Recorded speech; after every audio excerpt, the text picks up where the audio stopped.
What's up, people?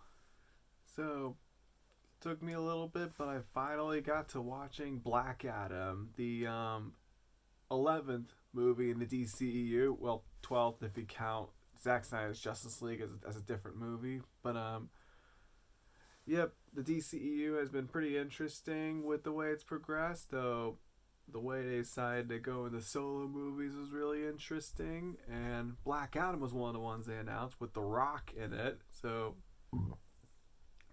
going in, I wasn't sure what to think. I think like I don't know. I didn't really know much about the character except there was some connection he had with Shazam, and I think a fight with Superman too. So I was going in open minded. All right, what do we got? And oh, in this video we'll have spoilers too. So hey, haven't seen it yet. Don't want anything ruined. Don't watch this.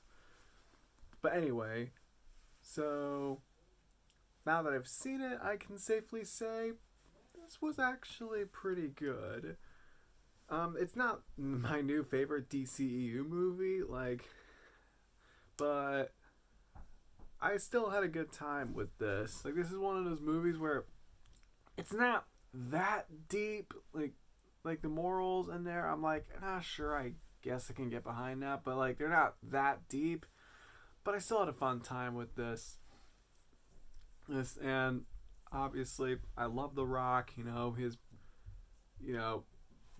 every movie he's in, well, most of every movie he's in, he's really always really good and has that charm. And with this one, he's a lot more serious, which works for the movie. It almost gave me like Terminator 2 vibes with the way he's really serious, and then there's the kid who like teach him how to be more modern, like even giving him a catchphrase, like tell him the Men in Black sent you, which I chuckled every time he said that. And and the supporting characters were cool too. You got Dr. Fate, played by James Bond actor Pierce Brosnan, and I enjoyed his character and was pretty sad when he died. And then you also have Hawkman. I think that was Hawkman, right? With the wings, things. I expected him to die. They were setting him up to die, and then actually the way they reversed his death, technically he didn't die. I thought that was pretty clever.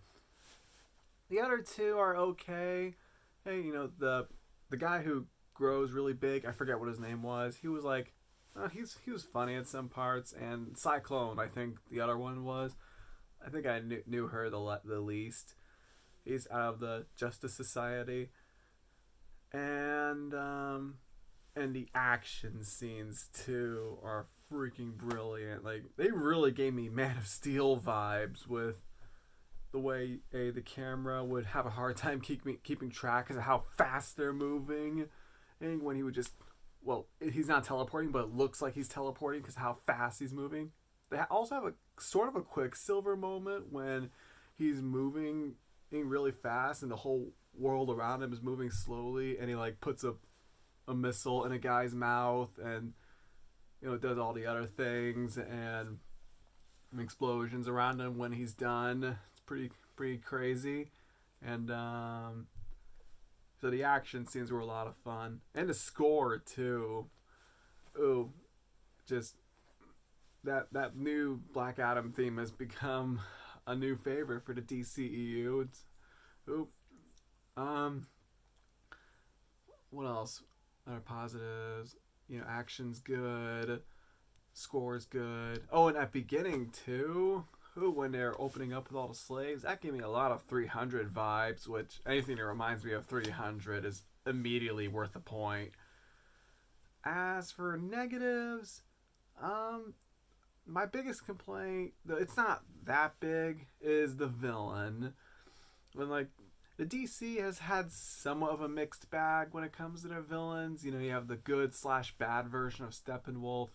I like Zod and I like Lex Luthor, but then you also have what else? Oh, that character in Suicide Squad, the first one. I'm like, okay, and Ares was whatever.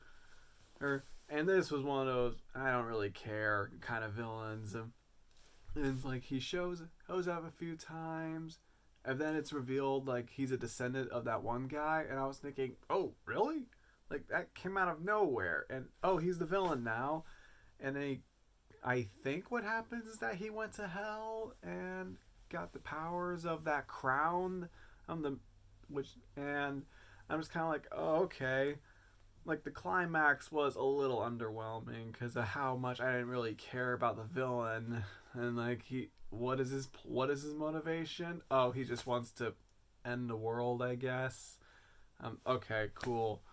So pretty weak villain, and but other than that, I still had a good time with this, and I would definitely recommend it.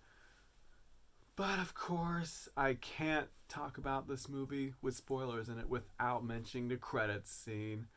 Like, I already knew, like, I sort of already knew because there were like articles before the movie came out that this would happen.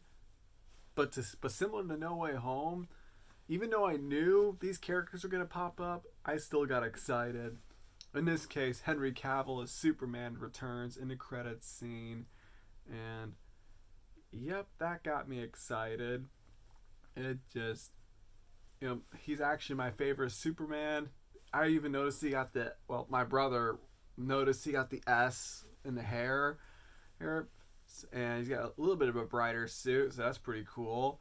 And yeah, we haven't seen Henry Cavill's Superman since Justice League, and I mean, he kind of had a cameo in Shazam, but we didn't even see his face. But yeah, to see Henry Cavill back is freaking awesome. And I think they just announced they're doing a Man of Steel 2 as well, which, I mean, Batman v Superman was technically already that, but oh well, that sounds really cool, and I can't wait. Hey, just get Zack Snyder back, and I'm all on board. So, yeah, that's pretty much all I can think of. Yeah, I enjoyed this movie. Would definitely recommend it. Villain is a little underwhelming, but it's still a really good DCEU movie.